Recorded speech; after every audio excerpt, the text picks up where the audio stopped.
चलिए जी, मैं तो मतलब बता पूरा देता हूँ। वो एग्जैक्ट वैल्यू नहीं बताई है, मतलब पॉइंट्स में डेसिमल में छोड़ दिया। वो वैल्यू 3.84 इंटू 10 की पावर 8 आ रहा होगा आसपास इसके कुछ, हाँ ऐसे ही आ रहा है, हाँ। है ना। हम्म। बताओ ढींगा, करा देता हूँ, चलो रुको। देखिए, ये क्वेश्चन था जो लास्ट में मैं फटाफट लिख रहा हूँ।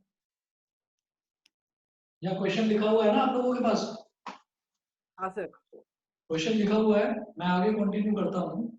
इसमें ये था, the moon is observed from two diametrically opposite points capital A and capital B on the earth. The angle theta, NCERT का ही क्वेश्चन है बेटा ये। The angle theta subtended at the moon by the two directions of observation is 1 degree 54 minutes. Given the diameter of the Earth to be 1.276 into 10 की power 7 meter, compute the distance of the moon from the Earth. ठीक, तो हमने क्या करा, हमने यहाँ पर अर्थ बना लिया था ऐसे, अर्थ, और यहाँ पर मून, और एक बार इस पॉइंट से ऑब्जर्व करा इसको, और एक बार इस पॉइंट से ऑब्जर्व करा। जो ये डिस्टेंस होता है, डिस्टेंस को हम मान लेते हैं s, इधर भी s, इधर भी s, और चाहे तो इस कर्व की बात करिए, बल्कि मैंने ये डायग्राम थोड़ा गलत बनाया है। वो डायग्राम डायमेट्रिकली अपोजिट एंड्स थे। डायमेट्रिकली अपोजिट एंड्स मतलब ऐसा था।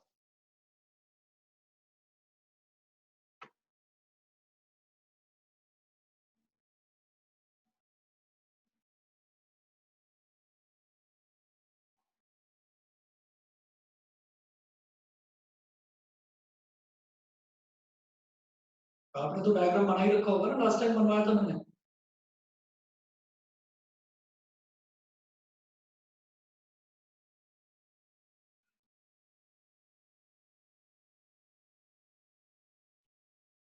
पॉइंट को ए बोलिए, इसको बी बोलिए, ये एस हो गया, ये बी एस हो गया, ये थीटा हो गया, और ये जो डायमीटर है बेटा, इस डायमीटर को ही हम बी ले लेते हैं, इस डायमीटर को बी ले लेते हैं। और जो एंगल दे रखा है थीटा,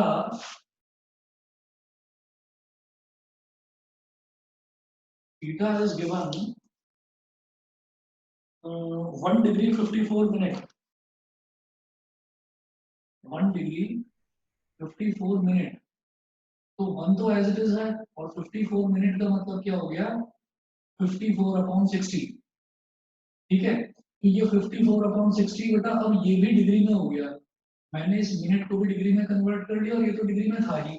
ठीक है, ये करने के बाद में हम दोनों को सीधा सीधा ऐड भी कर सकते हैं, 60 प्लस 54/60 डिग्री। तो कितना हो गया, 114/60। तो 230 जा, 25 जा, 27 जा, 319 जा, 310 जा, ये 19/10 डिग्री आ गया। 19/10 डिग्री, जिसको आप तो यार ये 1.2 54 मिनट्स वाला कन्वर्जन समझ नहीं आया। क्या? ये 54 मिनट्स वाला कन्वर्जन समझ नहीं आया। अच्छा, ये समझ में नहीं आया, अभी बता रहा हूँ आपको, रुकिए। हमने क्या करा है कि जैसे एक चीज समझिए, ये हमारे पास है 1 डिग्री और ये 54 मिनट्स है।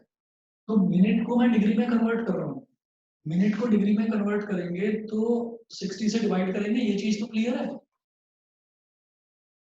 सर नहीं समझ आया, वापस बोलना एक बार। नहीं आया समझ में? नहीं। देखिए, ऐसा होता है, 1 degree is equal to 60 minutes. ठीक है, यानी कि 60 minutes is equal to 1 degree, तो 1 minute is equal to 1/60 degree. 54 minute is equal to 54 into 1/60। अच्छा ठीक है, अब आ गया, ये हो गया। अब आ गया समझ। इसलिए इसको 60 से डिवाइड कर दिया, ठीक है, 54/60 करा, फिर इसका एलसीएम ले लिया, तो 60 बन जा, और 54 तो 114 हो गया ये। 60 प्लस 50 110, और 4 14, और इसको डिवाइड करेंगे तो 19/10 डिग्री आ जाएगा। ये बताइए, ये क्लियर है? हाँ हाँ ये सब ठीक है, खाली वही कंफ्यूज है। और मुझे हमेशा याद रखना है कि जो एंगल है ना, एंगल को मैं कभी भी डिग्री में नहीं छोड़ूंगा, मुझे रेडियन में चाहिए होता है। सर ऐसे केसेस में मतलब कैलकुलेशन इजी करने के लिए अप्रोक्सीमेटली 2 डिग्री नहीं बोल सकते? नहीं नहीं नहीं, बहुत अंतर आ जाएगा, रहने दो, क्योंकि वो बहुत दूर है, अर्थ और मून बहुत दूर है, तो इसलिए अप्रोक्सीमेशन मत करो उसमें, ठीक है। अब 19 अपॉन 10 डिग्री, तो सीधा सीधा देखिएगा क्या होता था, 2r upon pi is equal to d upon 90। मेरे को रेडियन मेजर चाहिए, डिग्री मेजर मेरे पास है, तो पहले r देखो, r क्या हो गया, d पाई अपॉन 180, और d कितना है, 19 अपॉन 10 इंटू पाई अपॉन 180, ये हो गया 19 पाई अपॉन 1800, इतना रेडियन, ये रेडियन में आ गया, ठीक है। अब इसको कर लेंगे बाद में कन्वर्ट, अभी पाई में ही रहने दो, बाद में पाई की वैल्यू डाल देंगे 22/7, उससे कर लेंगे बाद में, पर अभी इतने ही रहने दीजिए। ये हमारे पास इतना आ गया। अब क्या करेंगे, ये तो आ गया बेटा theta, therefore theta is equal to 19 pi upon 1800 radians, ठीक है। अच्छा, और जो डायमीटर है, जो डायमीटर है, डायमीटर को हम एक तरह से आर्क को ही डायमीटर मान लेते हैं, तो डायमीटर, डायमीटर को हम क्या लेते हैं, स्मॉल बी, ये कितना दे रखा है, 1.276 into 10 की पावर 7। 10⁻7 metre, 1.276 into 10⁻7 metre. ये बताइए जी, यहाँ तक क्लियर है सभी को, आर एन ढींगरा बोलो, क्लियर है बेटा यहाँ तक? Yes sir. ठीक है, यस सर। थीटा आ गया, डायमीटर आ गया, इसके बाद फॉर्मूला लगाना है, सिंपल सिंपल। तो फॉर्मूला है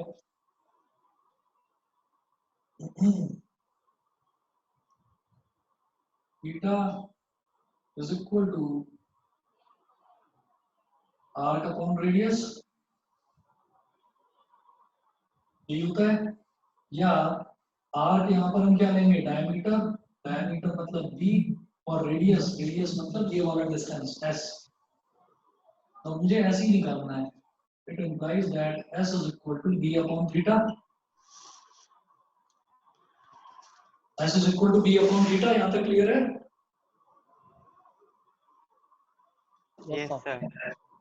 नहीं क्लियर नहीं है? सर वो जो थीटा वाला पार्ट है वो एक बार फिर से समझाइए। चलो जी अभी बता देता हूँ, बिल्कुल दिमाग में फिट बैठ जाएगा, भूलना मत कभी भी उसके बाद। ये पूरा मिटा रहा हूँ, यहाँ से हमने थीटा की वैल्यू निकाल ली 19 पाई अपॉन 1800 रेडियन, ये सबको क्लियर हो गया ना? यस सर, ये सब हो गया। ये ऊपर वाला पूरी कहानी मिटा रहा हूँ मैं, और उसके बाद आप समझिएगा, एक फॉर्मूला होता है बेटा, theta is equal to arc upon radius. ये जो लॉन्ग डिस्टेंस मेजरमेंट होते हैं ना, लॉन्ग डिस्टेंस मेजरमेंट में ये जो आर्क है, आर्क हो तो आर्क कैसे बनेगी, ए से बी तक की जो आर्क है वो, उसको मैं ए से बी तक की स्ट्रेट लाइन लेंथ के बराबर ही मान लेता हूँ, ठीक है। तो जैसे ये आर्क ए बी है, तो इसको आप सीधा सीधा डायमीटर ए बी बोल सकते हैं, और डायमीटर को हम हमेशा लेते हैं बी, स्मॉल बी बोलते हैं। तो arc is equivalent to diameter, ठीक है। ये तो डायमीटर हो गया, arc is equivalent to diameter. उसके बाद जो रेडियस है ना, वो रेडियस क्या होता है, is equivalent to distance.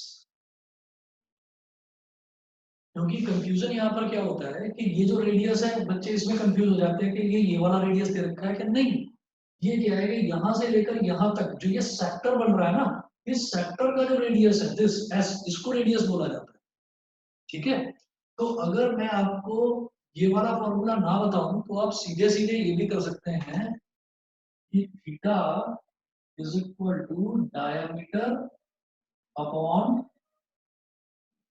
distance. याद रहेगा?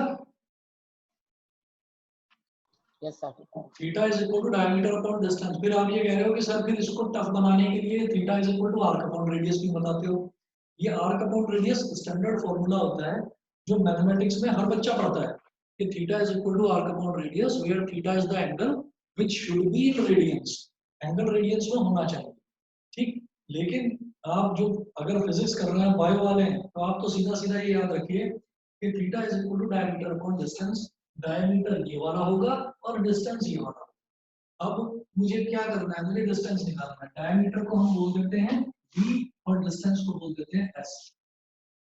implies that theta is equal to b upon s। बताइए क्लियर है?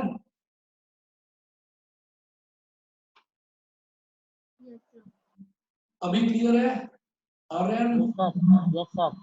ठीक है। अब इसके बाद मुझे निकालना क्या है, मुझे s निकालना है। तो s क्या हो जाएगा? b upon theta। It implies that s is equal to b upon theta। और बेटा b है डायमीटर, डायमीटर की वैल्यू डालो 1.276 multiplied by 10 की पावर 7 अपॉन थीटा। थीटा कितना निकाला? 19 पाई अपॉन 1800। 19 pi upon 1800। अब ये 1800 ऊपर चला जाएगा। 1.276 इंटू 10 की पावर 7 इंटू 1800 दिखाई दे रहा है, अपॉन 19 मल्टीप्लाइड बाई 22 अपॉन 7। अब ये जो सॉल्व करने का काम है ना, ये सॉल्व करने का काम आप लोग खुद करना, ठीक है। मैं इतना ही करके छोड़ रहा हूँ। सॉल्यूशन जो है वो मैं आप पर छोड़ रहा हूँ, मैथमेटिकल कैलकुलेशन आप करना। सर मैंने भी इतना ही छोड़ दिया था। इतना मत छोड़ो, इसको कर लेना। मैं फाइनल आंसर लिख देता हूँ। फाइनल आंसर आएगा बेटा 3.84 इंटू 10 की पावर 8 मीटर। इसका थोड़ा आसपास 3.84 की जगह 3.76 आ जाए, 3.72 आ जाए, वो थोड़ा बहुत अप्रोक्सीमेशन चलता है, ठीक है। लेकिन इतना नहीं होना चाहिए कि 10 की पावर 8 की जगह 10 की पावर 7 आ जाए या 10 की पावर 10 आ जाए, ठीक। वो बहुत बड़ा डिफरेंस हो जाएगा, उस चीज का ध्यान रखिएगा। ये आंसर है इसका, आप लोग चेक कर लीजिएगा। मैं अगला क्वेश्चन करा दूंगा आपको। अगला क्वेश्चन लिखिएगा।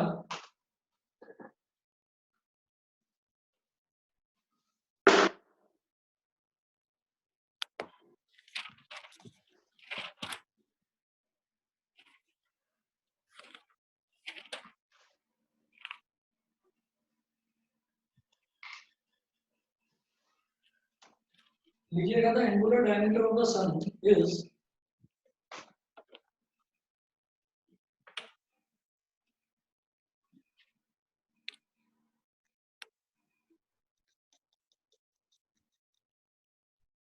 the angular diameter of the sun। देख लो भाई, सन की बात कर रहे हैं। सन का डायमीटर कैसे निकाला होगा? 1920 seconds।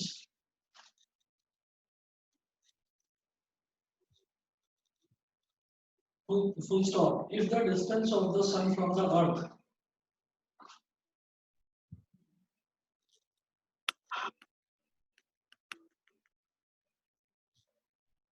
if the distance of the sun from the earth is 1.5 multiplied by 10 की power 11 meter, comma, what is the linear diameter of the sun?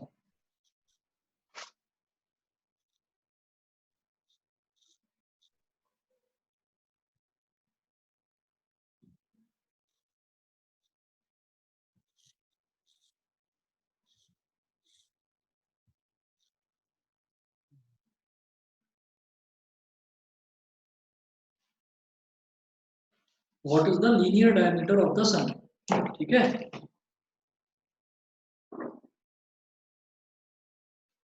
बेटा ये वाला मिटा दूं, ये वाला क्वेश्चन मिटा दूं इधर से। Yes sir.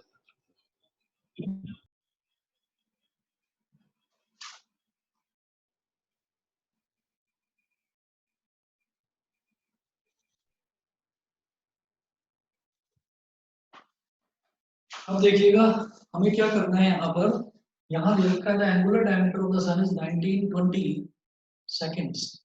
ठीक, अभी ये चीज ना परेशान कर रही है मेरे को कि डायमीटर है, डायमीटर जो है वो सेकंड्स में क्यों दे रखा है, डायमीटर तो हमेशा ठीक है, सर वो एंगल है ना। एंगुलर डायमीटर दे रखा है, इसका मतलब एंगल दे रखा है। ठीक, अच्छा, if the distance of the sun from the earth is 1.5 into 10 की power 11, what is the linear diameter of the sun. तो देखिएगा क्या है कि हम यहाँ पर अर्थ पर हैं,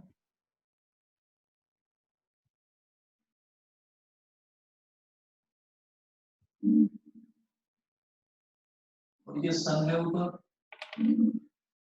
और अब हम क्या कर रहे हैं, हमें ये दे रखा है the angular diameter of the sun is 1920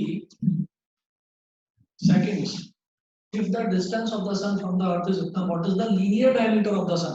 diameter किसका पूछा जा रहा है, सन का पूछा जा रहा है, अर्थ का तो नहीं पूछा जा रहा ना, सन का डायमीटर पूछा जा रहा है। तो सन को पहले तो मैं थोड़ा गोल बना लूं, ऐसा बना दिया ये, हाँ, इसका मतलब ये चीज पूछी जा रही है, ये ठीक, और डायमीटर को बेटा हम बोल देते हैं बी।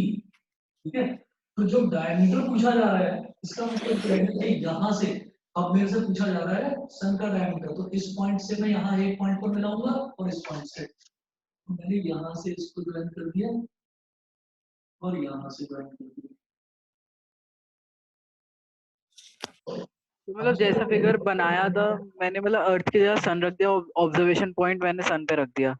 कोई बात नहीं, कोई बात नहीं, वैसे ऑब्जर्वेशन पॉइंट सन पर हो नहीं सकता, सन पर कौन पहुंचेगा। हाँ सर ठीक वो, है, हाँ लेकिन ऑब्जर्वेशन मतलब पॉइंट डिस्टेंस हमेशा भी हो सेम ही रहेगा, डिस्टेंस भी सेम रहेगा, एंगल भी सेम रिजल्ट रहेगा। सही आ रहा होगा, मैं कह रहा हूँ रिजल्ट सही आया होगा अगर ये क्वेश्चन आपने करा है तो। नहीं कर रहा हूँ, मतलब मैंने अभी फिगर जैसे चलो ठीक है, करके देखो एक बार। हमने ये कहा कि मुझे डायमीटर किसका निकालना है, what is the linear diameter of the sun, मुझे सन का डायमीटर निकालना है। तो इसका मतलब यहाँ मैंने ये सन का डायमीटर बना लिया, जब डायमीटर बनाया है तो इस पॉइंट से एक लाइन निकालूंगा, इस पॉइंट से एक लाइन ऑफ साइट, और यहाँ पर बन जाएगा बेटा angle theta, and this theta is given as 1920 seconds, 1920 seconds, और बोला है if the distance of the sun from the earth is इतना, यानी कि ये जो s है, s ये दे रखा है 1.5 into 10 की पावर 11 मीटर, into 10 की पावर 11 मीटर। बताइए क्लियर है सभी बच्चों को डायग्राम, है ना, किसी के दिमाग में ये तो नहीं है कि अर्थ पर मुझे 2 पॉइंट लेने चाहिए थे और उसको सन से मिलाना चाहिए था। हम वो काम भी कर सकते हैं, लेकिन वो काम हम तब करते हैं जब मुझे अर्थ का डायमीटर कैलकुलेट करना होता या अर्थ का डायमीटर दे रखा होता। यहाँ पर मुझे सन का डायमीटर निकालना है, तो मैंने सन का डायमीटर ले लिया बी, और ये डिस्टेंस तो हमेशा ऐसे ही होता है। ठीक है, और ये एंगल जो है एंगल ऑफ ऑब्जर्वेशन यहाँ पर ना बनकर यहाँ पर बन रहा है 1920 सेकंड्स। ठीक, तो पहले इस सेकंड का इलाज करके इसको डिग्री में कन्वर्ट करो, फिर डिग्री को रेडियन में कन्वर्ट करो। देखिए theta is equal to 1920 second है ना, डिग्री में कन्वर्ट, अगर मिनट होता उसको डिग्री में कन्वर्ट करते तो 60 से डिवाइड करते, सेकंड को डिग्री में कन्वर्ट कर रहे हैं, डिग्री लगभग डिग्री जो है वो आर की तरह मान लीजिए, जैसे आर होता है ना उसकी तरह, तो आप 3600 से डिवाइड करेंगे, 60 into 60, ये हो गया, इससे इसको काट दो 192 अपॉन 360 डिग्री। ठीक, और हमने ये देखा था कि 2r upon pi is equal to d upon 90 होता है। d का मतलब क्या है, डिग्री मेजर, डिग्री मेजर मतलब ये 192 अपॉन 360 डिग्री, और r होता है रेडियन मेजर, तो r क्या हो जाएगा d पाई अपॉन 180। ठीक है, तो इसको इसको, ये डिग्री मेजर है, अगर इसको रेडियन में कन्वर्ट करना है तो कैसे करोगे? 192 अपॉन 360 मतलब d multiplied by pi upon 180। बेटा क्लियर है ये विनायक? यस सर क्लियर है। क्लियर है? Yes sir. अब इस 360 को नीचे ले जाइए, ये हो गया हमारे पास 192 पाई अपॉन 360 इंटू 180। ठीक ठीक। अब इसको अगर मैं डिवाइड करना चाहूँ, ये 3 से डिवाइड हो जाएगा, 3 6 18 90 माइनस 80 1 हो गया, 3 4 जा 8/15 आएगा फाइनल। हाँ 8/15 आएगा फाइनल। पूरा करके ले लिया आपने? सर नहीं 4/15 into 90 आएगा, 4/15 into 90 मतलब नहीं सब मैं कुछ काट के। डिग्री का मैं कह हाँ रहा वो था। डिग्री का बता रहे हैं। हाँ अच्छा ठीक है ना, चलो ये देखो पहले, ये 64 हो गया, तो इसको करेंगे 4 16 जा 4 30 जा 4 2 8 जा 2 15 जा, और ये हो गया 4 2 जा और 4 45 जा।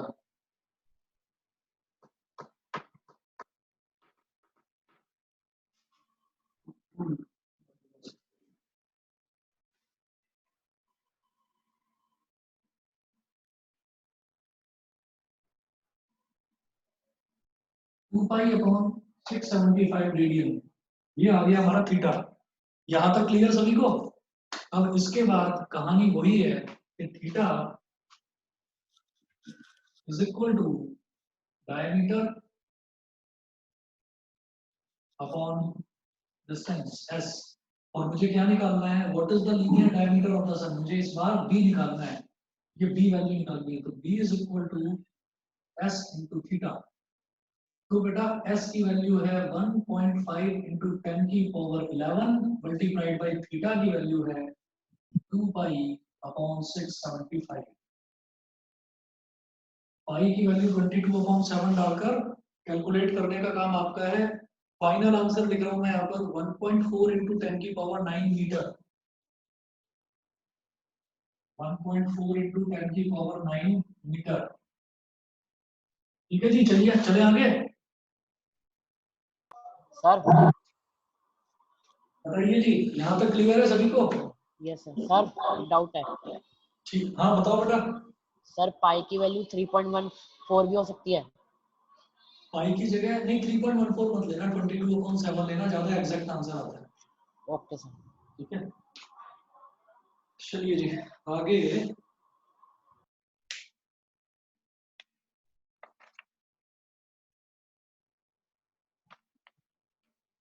सर 139 जैसा कुछ आ रहा है तो उसको राउंड ऑफ करके लिख दो ना 1.4। क्या? हाँ वो राउंड ऑफ करके आ जाएगा 1.4, 1.39 है ना? हाँ हाँ ठीक है। ठीक।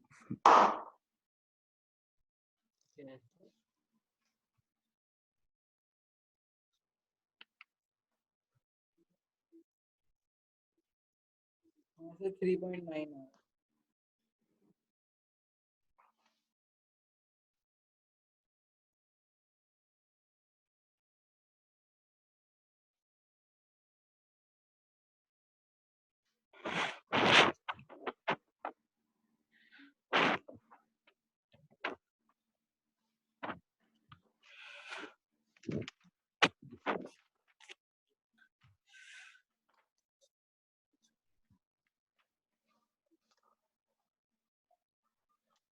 उसके बाद नेक्स्ट हेडिंग डालेंगे dimensions of a physical quantity. Parallax method में इतना ही, और पैरालैक्स मेथड में जो हमने न्यूमेरिकल देखे ये सफिशिएंट है इतने न्यूमेरिकल्स। ठीक है, अगर फिर भी किसी बच्चे को कोई डाउट है तो पूछ लेना, मैं एक्स्ट्रा क्लास लेकर भी बता दूंगा किसी भी बच्चे को अगर कोई भी प्रॉब्लम है। ठीक, आगे है dimensions of a physical quantity.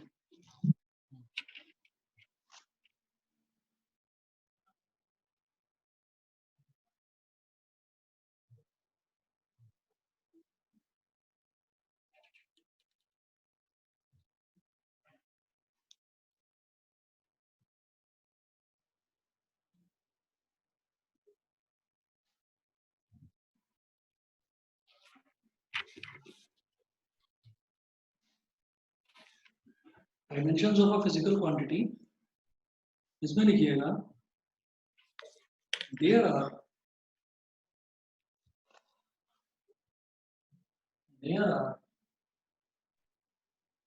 seven fundamental dimensions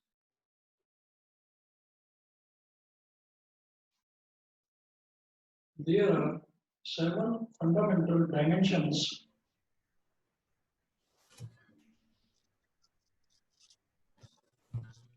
in this world. First, mass. या आप लिखें डायमेंशन ऑफ लेंथ लिख लीजिएगा, लेंथ।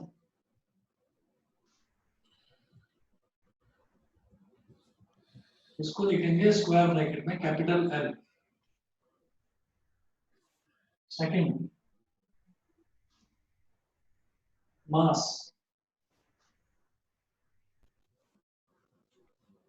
इसको लिखेंगे कैपिटल एम स्क्वायर ब्रैकेट में।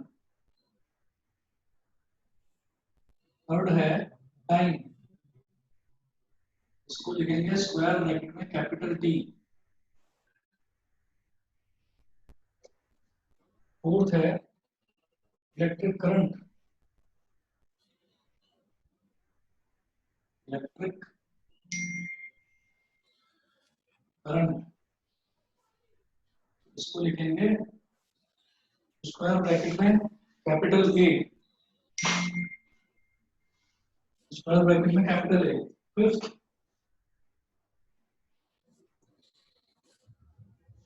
फिफ्थ लिखेंगे thermodynamic temperature, thermodynamic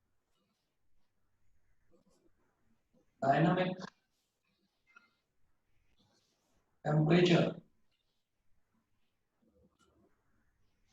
thermodynamic temperature को लिखेंगे स्क्वायर ब्रैकेट में कैपिटल के। सिक्स लिखेंगे ल्यूमिनस इंटेंसिटी,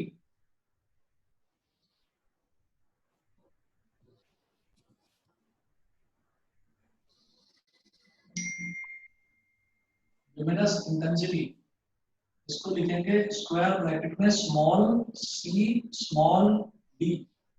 ये हो गया ल्यूमिनस इंटेंसिटी। ये सिक्स्थ डायमेंशन है और सेवंथ डायमेंशन है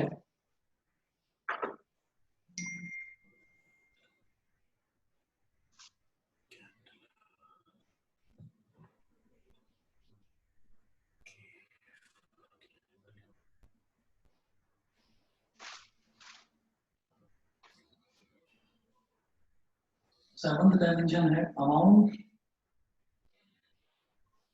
ऑफ अ सब्सटेंस, इसको लिखेंगे स्क्वायर ब्रैकेट में MOL, मोल। ये हो गया, ठीक है। इसके बाद हमें ये देखना है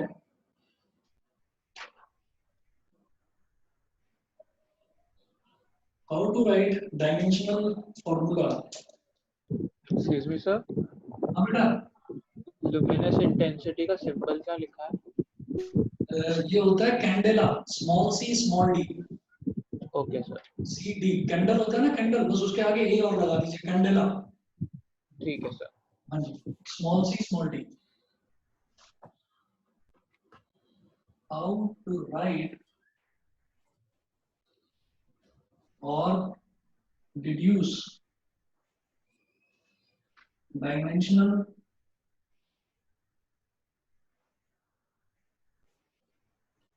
formula of a physical quantity। Sir हाँ जी, सर डायमेंशन और यूनिट में क्या डिफरेंस होता है? आ रहा हूँ, जरूर रुकिए एक मिनट। और डिराइव्ड क्वांटिटी,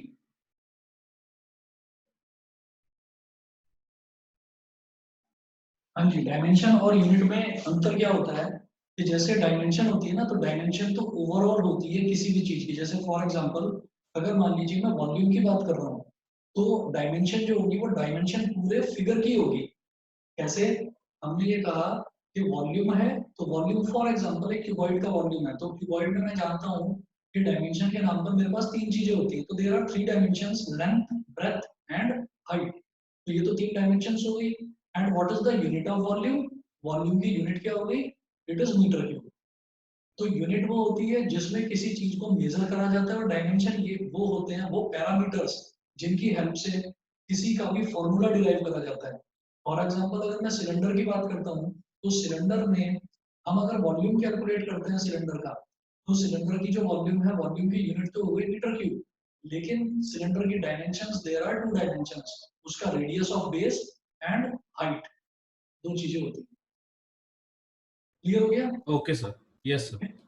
उसके बाद मैं बात करता हूँ कि हाउ टू राइट और deduce dimensional formula of a physical quantity और डिराइव्ड क्वांटिटी। फिजिकल क्वांटिटी कैसे हो गई? जैसे एक बेसिक क्वांटिटी है फिजिकल क्वांटिटी, क्या? लेंथ। ठीक है, तो ये फिजिकल फंडामेंटल क्वांटिटी है। हम अगर डिराइव करने की बात करें, मान लीजिए एक लेंथ में दूसरी लेंथ को मल्टीप्लाई कर दिया जाए, तो लेंथ का स्क्वायर हो गया, उसको क्या बोलेंगे? एरिया। उसको एरिया बोलेंगे। Yes sir. जो ब्रेथ होता है, जो ब्रेथ होता है, अगर मान लीजिए मैं रेक्टेंगल की ब्रेथ की बात करूं, तो ब्रेथ भी तो एक स्ट्रेट लाइन डिस्टेंस है, तो वो भी तो लेंथ ही है एक तरह से अगर देखा जाए तो। हमने एक डायमेंशन को लेंथ बोल दिया, तो दूसरी डायमेंशन को हमने ब्रेथ बोल दिया, तीसरी डायमेंशन को हमने हाइट बोल दिया। ठीक है, तो आप ये प्रैक्टिस से ही अपने आप समझ जाएंगे। देखिए, हम कुछ एग्जांपल्स लेते हैं और उन एग्जांपल से ही आपको समझ में आएगा कि किस तरह से डायमेंशनल फॉर्मूला डिराइव करा जाता है किसी भी क्वांटिटी। फॉर एग्जाम्पल सबसे पहले मैं एरिया की बात करता हूँ, लिख रहा हूँ यहाँ पर some common examples.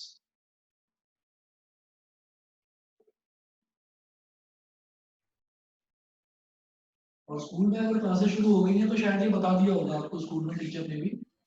Sir school में तो 3rd चैप्टर से पढ़ा रहे हैं डायरेक्ट, वो काइनेमेटिक्स।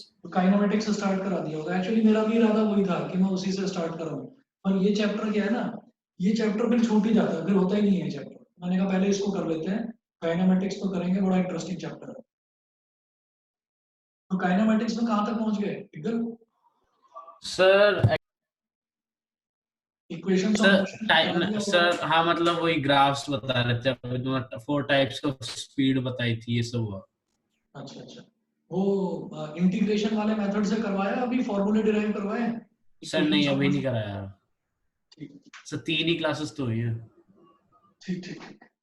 चलिए इसके कुछ कॉमन एग्जांपल्स देखते हैं। सबसे पहला एरिया।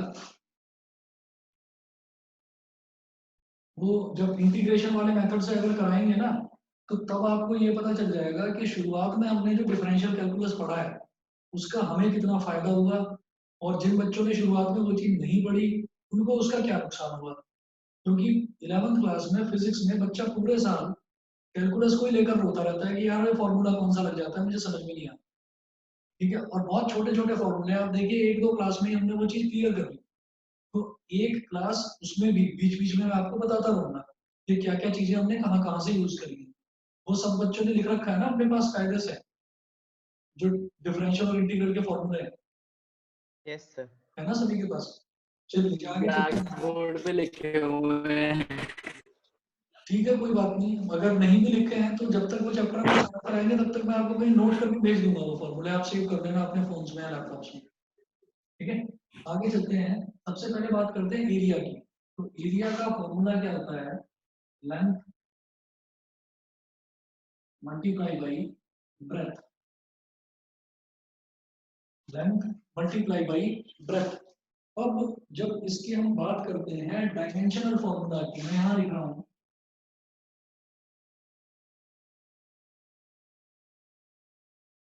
Dimensional formula. तो आप मुझे खुद बताइए, ये लेंथ किस कैटेगरी में आती है? इन सातों में से किस कैटेगरी में आती है? लेंथ तो इसी में आएगी, एल में। ठीक है, तो इस लेंथ की जगह मैं लिख दूंगा कैपिटल एल। और जो ब्रेथ है, ब्रेथ भी तो स्ट्रेट लाइन डिस्टेंस है, ये भी तो लेंथ की ही कैटेगरी में आएगी, ये हो जाएगा एल। तो एल इंटू एल हो गया। ये चीज क्लियर है सभी को? और जब हम डायमेंशनल फॉर्मूला बनाते हैं, डिराइव करते हैं किसी भी क्वांटिटी का, तो हम बेसिकली ये तीन चीज लेकर चलते हैं, एल, एम और टी, जिसमें हमें सीक्वेंस ध्यान रखना है कि सबसे पहले मैं लिखूंगा एम, उसके बाद हम लिखेंगे एल और उसके बाद लिखेंगे टी। ये लेकर चलते हैं, मास, लेंथ और टाइम। तो यहाँ पर देखिए एल इंटू एल आ गया, तो ये हो गया एल स्क्वायर। तो इस एल स्क्वायर को हम लिखेंगे, क्योंकि मुझे ये तीनों चीजें लिखनी है इसमें डायमेंशनल फॉर्मूला का। ये एक पैटर्न है कि पहले मास, फिर लेंथ, फिर टाइम। तो मास तो इसमें है ही नहीं एरिया में, तो ये हो जाएगा m की पावर 0, लेंथ की पावर क्या है 2, लेंथ की पावर 2, और टाइम भी इसमें नहीं है तो टाइम की पावर 0, और इसको स्क्वायर ब्रैकेट में एनक्लोज कर देते हैं। समझ गए? ठीक है बेटा? Yes sir. Yes sir. Sir हाँ जी बताइए। अगर हम एरिया सर्कल का लेंगे फिर कैसे करेंगे? Area of a circle, yes sir. Area of a circle में हमें सिर्फ यही करना होगा। एरिया ऑफ अ सर्कल में भी भाई पाई आर स्क्वायर है एरिया ऑफ सर्कल। तो जो रेडियस है, रेडियस लेंथ की कैटेगरी में ही तो आया, अच्छा और जो पाई है, पाई इज अ कांस्टेंट, ठीक है सर।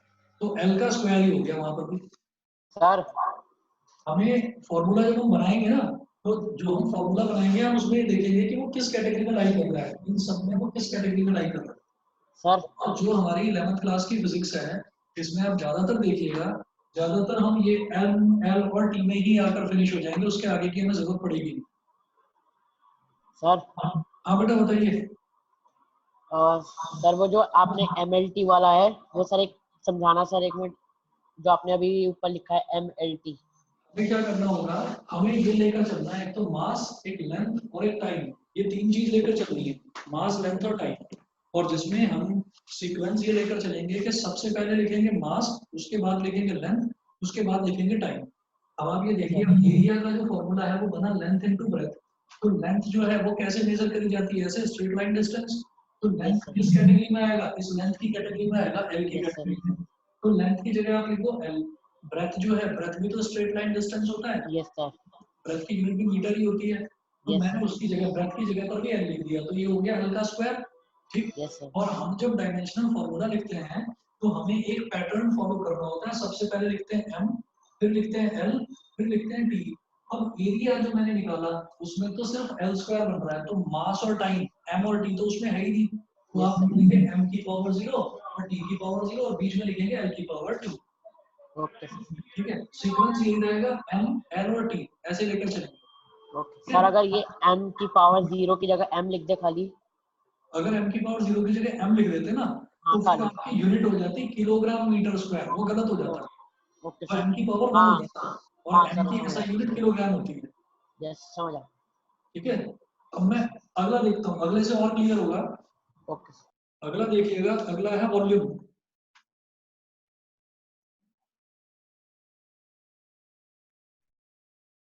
वॉल्यूम, वॉल्यूम हो गया length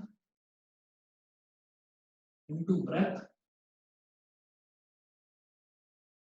into height, length into breadth into height. Length जो है, लेंथ भी मेजर करी जाती है मीटर में, तो लेंथ भी किस कैटेगरी में लाई करा, एल की कैटेगरी में। ब्रेथ भी एल की कैटेगरी में, और हाइट जो है वो भी एल की कैटेगरी में। तो ये हो गया एल क्यूब। एल क्यूब का मतलब मास और टाइम यहाँ पर भी नहीं है, तो एम की पावर 0, एल की पावर 3 और टी की power 0, enclose in square bracket. Square bracket में एनक्लोज कर दीजिए इसको। क्लियर है बेटा? बताइए क्लियर है? अनुष्ठा, यस सर। अनुष्ठा, ऐश्वर्या, आर्यन त्यागी, यस सर क्लियर है। क्लियर है? प्रबल, यस सर क्लियर है। ठीक है बेटा, ठीक है। अच्छा अगला देखते हैं, थर्ड है हमारे पास स्पीड। स्पीड या वेलोसिटी एक ही बात है, वेलोसिटी में डायरेक्शन और हो जाती है बस। तो स्पीड या वेलोसिटी, इसमें आप ये देखिएगा कि इसकी यूनिट क्या होती है, मीटर पर सेकंड। स्पीड का मतलब डिस्टेंस अपॉन टाइम। ठीक, अब बताइए डिस्टेंस का मतलब क्या यूनिट होगी डिस्टेंस की? मीटर। तो ये किस कैटेगरी में आएगा? लेंथ की कैटेगरी में। तो यहाँ पर लिख लीजिए बेटा लेंथ एल। और टाइम किस कैटेगरी में आएगा? टाइम की कैटेगरी में टी। तो यहाँ लिख लीजिए टी। तो ये हो गया एल की पावर 1 और टी की पावर -1। अगर मैं इसको इधर ले आऊं तो मास इसमें है नहीं, तो अगेन वही चीज m की पावर 0। ये हो गया m की पावर 0, l की पावर 1, t की पावर -1। ठीक है, ये हो गया हमारे पास स्पीड और वेलोसिटी। तो सर इसमें भी हम बोलेंगे कि इसमें 3 डायमेंशन है? इसमें 2 नहीं, डायमेंशन 2 है। डायमेंशन है। इसमें लेंथ है और टाइम है, मास तो इसमें है ही नहीं। लेकिन मेरे को m और l और t हाँ सर। तीनों को दिखाना है। तो मास क्या हो गया? मास की पावर 0। समझ गए?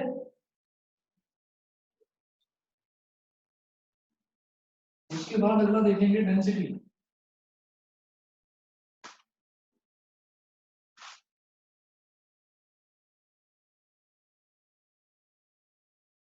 डेंसिटी होता है mass upon volume. Mass upon volume.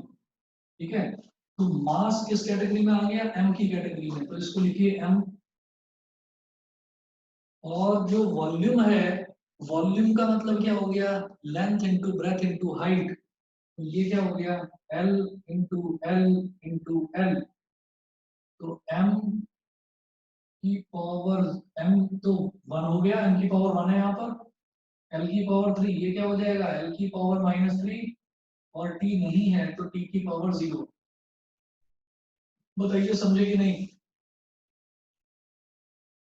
m l की पावर -3, t की पावर 0। फिफ्थ पर आता हूं मैं। फिफ्थ है एक्सेलरेशन। एक्सेलरेशन का फॉर्मूला क्या होता है बताएंगे? एक्सेलरेशन 9th क्लास में करा था। सब mass into mass upon volume नहीं मीटर पर mg सेकंड स्क्वायर। मीटर पर हाँ मीटर पर सेकंड स्क्वायर। मास नहीं बेटा, मीटर होता है वो। मीटर पर सेकंड। मीटर पर सेकंड स्क्वायर। तो वो हम कैसे निकालते हैं? हमने ये देखा था 9th क्लास में। मैं किस तरह ये सारी डायमेंशंस मिटा रहा हूँ, इधर बता रहा हूँ आपको आगे।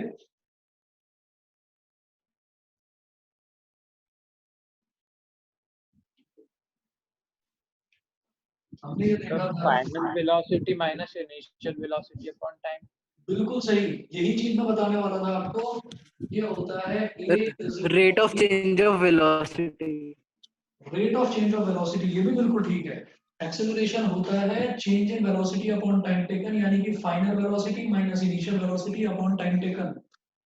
ठीक है, और इसी को अगर इधर मल्टीप्लाई करते हैं तो आप देखिए AT is equal to V minus U को इधर ले आओ तो U plus AT is equal to V। ये हमारी फर्स्ट इक्वेशन ऑफ मोशन बन जाती है। ठीक है, हाँ, हमें फर्स्ट इक्वेशन ऑफ मोशन से कुछ लेना देना नहीं है। हम ये कहेंगे एक्सेलरेशन होता है change in velocity upon time taken. Velocity minus velocity मतलब यूनिट क्या आएगी? यूनिट तो मीटर पर सेकंड ही आएगी। और डिनोमिनेटर में टाइम है, यानी कि वो भी सेकंड है। तो एक्सेलरेशन क्या हो गया? मैं सीधा लिख रहा हूँ, वेलोसिटी अपॉन टाइम। हम जानते हैं कि change in velocity upon time taken होता है, और मैं वेलोसिटी इसलिए लिख रहा हूँ कि ऊपर यूनिट मीटर पर सेकंड ही आएगी। तो मीटर पर सेकंड का मतलब क्या हो गया?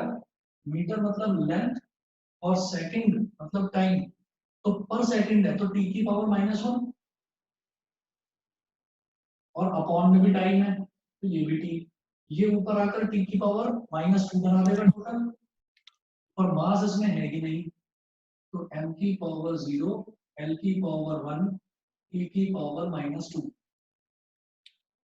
मेरा है क्लियर है ये चीज? Yes sir. समझ में आ रहा है बेटा? Yes sir. ठीक है, पूछ लेना बीच में कहीं कोई डाउट आए तो। आगे ओके चलते सर। हैं, अगला देखते हैं बेटा momentum.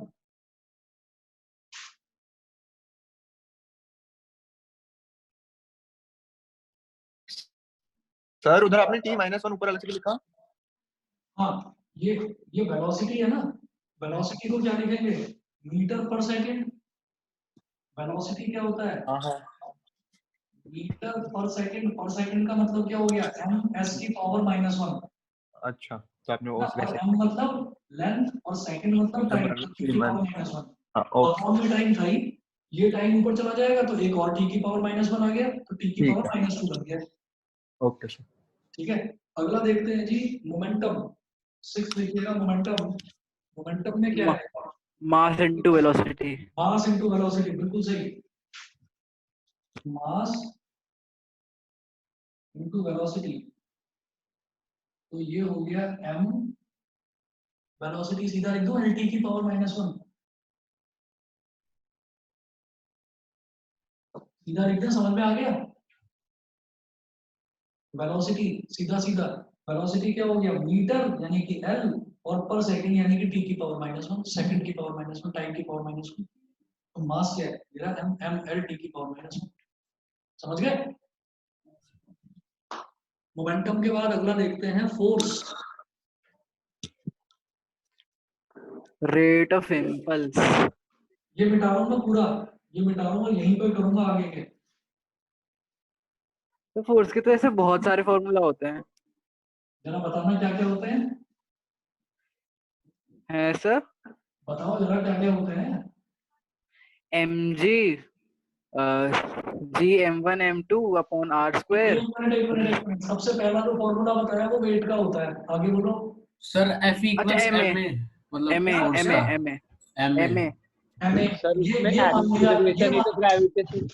F is equal to ma मान लिया, इसके अलावा बताओ कौन सा फॉर्मूला है। Rate of impulse. Rate of impulse, हाँ सर। ये फॉर्मूला तो मैं पहली बार सुन रहा हूँ, ये कौन सा फॉर्मूला है। Sir mv minus mu upon t, force ही तो होता है। अरे ये mv minus mu upon t, ये रेट ऑफ इम्पल्स है। सर ऊपर वाला इम्पल्स होता है, नीचे टाइम आ रहा है। ये है rate of change of linear momentum.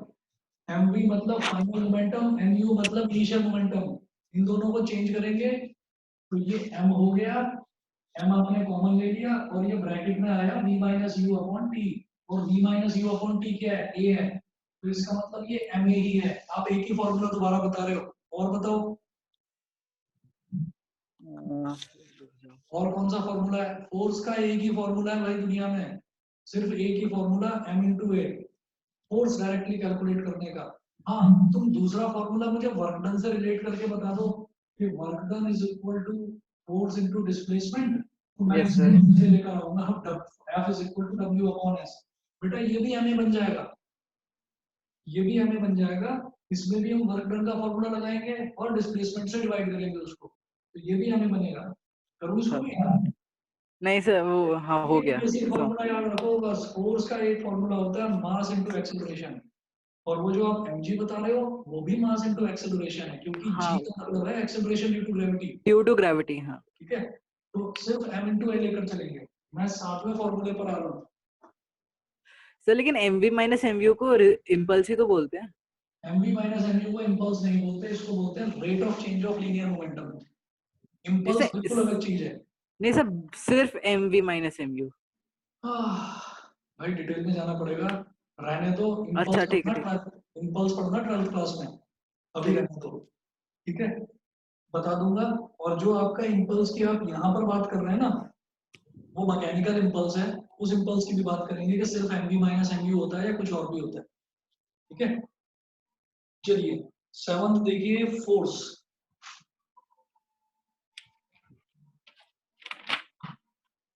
Force हो जाएगा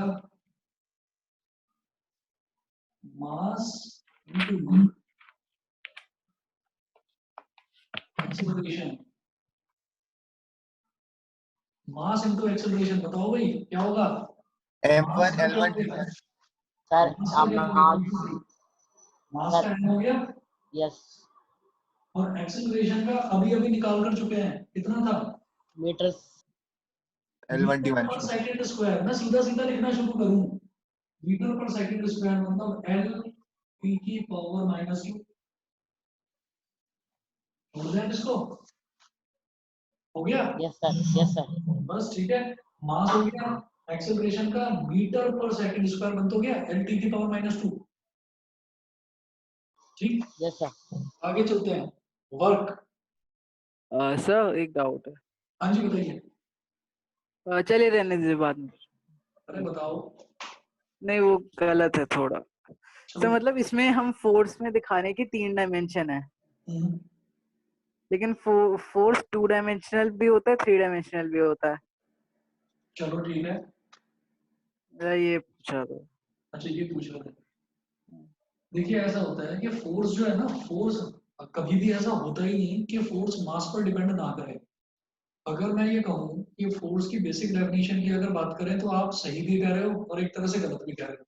सही क्या है कि फोर्स का जब सबसे पहले फोर्स के बारे में पढ़ा गया ना, तो ये न्यूटन ने बताया कि फोर्स जो है वो डायरेक्टली प्रोपोर्शनल होता है एक्सेलरेशन के। ठीक, ये बताया गया और फिर ये कहा गया कि वो डायरेक्टली प्रोपोर्शनल है। तो जब वो डायरेक्टली प्रोपोर्शनल है तो इसका मतलब क्या हो गया, LT-2, यानी कि वो लेंथ और टाइम पर डिपेंड कर रहा है बस। फिर उसके बाद ये हुआ कि प्रोपोर्शनैलिटी साइन हटाने के लिए there has to be a constant which has to be multiplied into that. तो वो हो गया F is equal to ma, ये बन गया न्यूटन का सेकंड लॉ ऑफ मोशन। तो m जो होता है ना वो एक यूनिवर्सल कांस्टेंट होता है, मास। तो फिर ये आ गया कि फोर्स जो है वो मास पर भी डिपेंड करेगा कि किसका कितना मास है। और वो इस तरीके से कि अगर मान लीजिए हम एक खड़े हुए ट्रक पर फोर्स लगा रहे हैं, तो खड़े हुए ट्रक पर अगर हम फोर्स लगा रहे हैं तो क्योंकि ट्रक का मास बहुत ज्यादा है, तो मैं अगर उस पर 5 न्यूटन फोर्स लगा रहा हूँ तो वो फोर्स जो है वो कहीं दिखाई नहीं देगी। ठीक है, लेकिन मैं 5 न्यूटन फोर्स तो लगा रहा हूँ ना उस पर। दूसरी तरफ मेरे पास एक बॉल है, क्रिकेट बॉल है, मैं उस पर 5 न्यूटन की फोर्स लगाऊंगा तो वो बॉल आगे की तरफ चलने लगेगी। तो ये सीधा सीधा डायरेक्शन ऑफ मोशन से रिलेट कर दिया फिर फोर्स को। तो जब डायरेक्शन ऑफ मोशन से रिलेट करा तो फिर ये हो गया कि भाई डायरेक्शन ऑफ मोशन है, दैट मीन्स कि अगर आप फोर्स के मैग्नीट्यूड की बात करते हो, याद रखना, ध्यान से सुनना, अगर आप फोर्स के सिर्फ मैग्नीट्यूड की बात करते हैं तब मास का कोई लेना देना नहीं है। ठीक है, क्योंकि मैं खड़े हुए ट्रक पर भी 5 न्यूटन की फोर्स लगा रहा हूँ, ताकत मेरी खर्च हो रही है। और मैं एक बॉल पर भी फोर्स लगा रहा हूँ, ताकत मेरी वहां भी खर्च हो रही है। ताकत मतलब फोर्स, वो खर्च हो रही है वहां पर। ठीक है, तो अगर मैं सिर्फ मैग्नीट्यूड की बात करता हूँ then force is a two dimensional quantity. और जहां मैं वेक्टर में आ गया, जहां मैं वेक्टर में आ गया तो फिर मास का उसमें रोल है, क्योंकि मास अगर कम होगा तो फोर्स की वजह से डायरेक्शन मिलेगी किसी बॉडी को। और अगर मास बहुत ज्यादा है तो आप लगाए जाओ फोर्स, खड़ा हुआ ट्रक हिलेगा ही नहीं। तो हम ये कहेंगे कि फोर्स टू डायमेंशनल भी है और फोर्स थ्री डायमेंशनल भी है। If we are talking about scalar force तो वो टू डायमेंशनल है। If we are talking about vector force तो फोर्स थ्री डायमेंशनल है। शायद मेरी बात समझ में आ गई होगी। Yes sir. अगर फिर भी कुछ डाउट रह जाए ना तो प्लीज पूछना हर्ष। हाँ सर। ठीक है, अच्छा मैं अगले बार आता हूँ। फोर्स के बाद नेक्स्ट है हमारे पास वर्क। कर सकते हैं अपने आप, फोर्स इनटू डिस्प्लेसमेंट। MLT-1। अब मैं ज्यादा मेहनत नहीं करना चाह रहा हूँ, मैं फोर्स का तो निकाल चुका हूँ ना, MLT की पावर -2, और डिस्प्लेसमेंट क्या है उसमें L और आ जाएगा। क्या बोल रहे थे भाई बताना। MLT-1 -1 होना सर। सर लेवल डिस्प्लेसमेंट भी तो एक लेंथ है, तो प्लस माइनस नहीं -2 में सर। बताओ, अब बताओ, सोच कर बताओ। नहीं सर, नहीं समझा मैं तो अभी। MLT-1 ही तो नहीं चलो है। ठीक है, फोर्स का क्या हो गया MLT-2 फोर्स का, हाँ। और डिस्प्लेसमेंट क्या है, एक L और आ जाएगा, डिस्प्लेसमेंट मतलब लेंथ। तो क्या हो गया, अच्छा लेंथ में आएगा, सॉरी मैं टाइम में कर रहा था। M L की पावर 2 T की पावर -2। हाँ क्लियर है बेटा। हाँ ओके सर। हाँ ठीक है, अगला देखते हैं। वर्क के बाद नेक्स्ट है हमारे पास एनर्जी। एनर्जी के लिए कुछ करने की जरूरत नहीं है, एनर्जी भी सेम ही तो है। सेम होगा, क्योंकि वर्क की यूनिट भी जूल, एनर्जी की यूनिट भी जूल। जितनी एनर्जी होगी उतना ही वर्क किया जाएगा, तो एनर्जी और वर्क एनालॉगस होते हैं। अगला देखते हैं, एनर्जी के बाद देखते हैं पावर।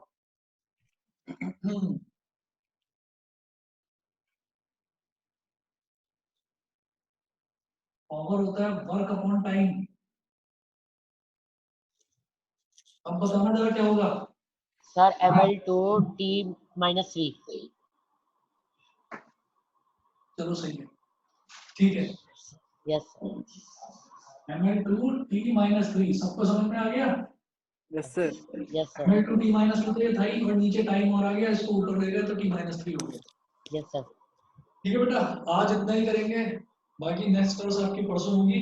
परसों करते हैं आगे कुछ। परसों जो है थोड़ा सा थ्योरेटिकल पोर्शन बचा हुआ है इसमें, जैसे इनर्शियल मास, ग्रेविटेशनल मास, इसमें डिफरेंस क्या होता है, एक्यूरेसी क्या होता है, प्रिसीशन क्या होता है, तो थोड़ा फास्ट मोड में करूंगा नेक्स्ट क्लास में।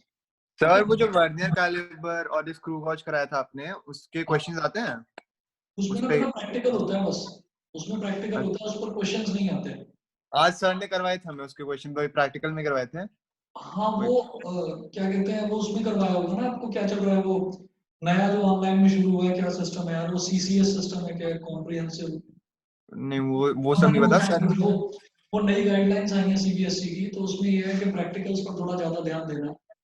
अच्छा हाँ, तो वही उसके क्वेश्चन आ रहे थे सर आज। हाँ वो करा रहे होंगे उसको, प्रैक्टिकल से रिलेटेड है, इसमें थ्योरी में नहीं आते उसके क्वेश्चन। ठीक है, ओके। ठीक है। सर स्कूल में मतलब जो आपने पैरेलैक्स वाला कराया था ना, अर्थ का वो सर बताते हैं 2 AMU करके लेते हैं, मतलब डायमीटर अर्थ का। हाँ सर। अच्छा ठीक है। नहीं, आर्मस्ट्रॉन्ग कुछ ऐसा होता है। ठीक है ठीक है ठीक है। अच्छा मतलब वो मतलब एग्जैक्ट वैल्यू होती है ना अर्थ के, उसकी डायमीटर की। एग्जैक्ट वैल्यू होती है, बिल्कुल ठीक है। उसमें करा रहे हैं क्या? ठीक है। उसमें करा रहे हैं क्या, एएमयू में हाँ करा रहे फिजिक्स हैं? में। वो भी हाँ ठीक है, हाँ कोई दिक्कत नहीं है उसमें, लेकिन ऐसा यूनिट में हाँ ठीक। लेकर चलो ना, मीटर में लेकर चलिए ना। एनसीईआरटी में तो मीटर में ही पूछा जाता है। सर हाँ जी बोलिए। सर वो लॉग वाले फॉर्मूला बता दोगे? लॉग वाला फॉर्मूला? Yes sir. बेटा कल बता दूं, कुछ स्टूडेंट्स वेट कर रहे हैं अभी, मेरी अभी एक हाँ आधे सर घंटे मतलब की जल क्लास है। हाँ सर सर नेक्स्ट कल क्लास में बता बता देना। देना। कल बता दूंगा। लॉगरिथम के कौन से फॉर्मूले आप पूछ रहे हैं, शायद डिवीजन और एडिशन वाले पूछ रहे होंगे। Yes sir. लॉग ए अपॉन बी, लॉग ए माइनस लॉग बी, वो वाले फॉर्मूले पूछ रहे होंगे। यस मेरे सर। को एक बार व्हाट्सएप कर देना ओके सर। कि क्या पूछ रहे हैं, ठीक है। Bye sir. Bye sir. Bye sir. Bye. Bye sir. Good night.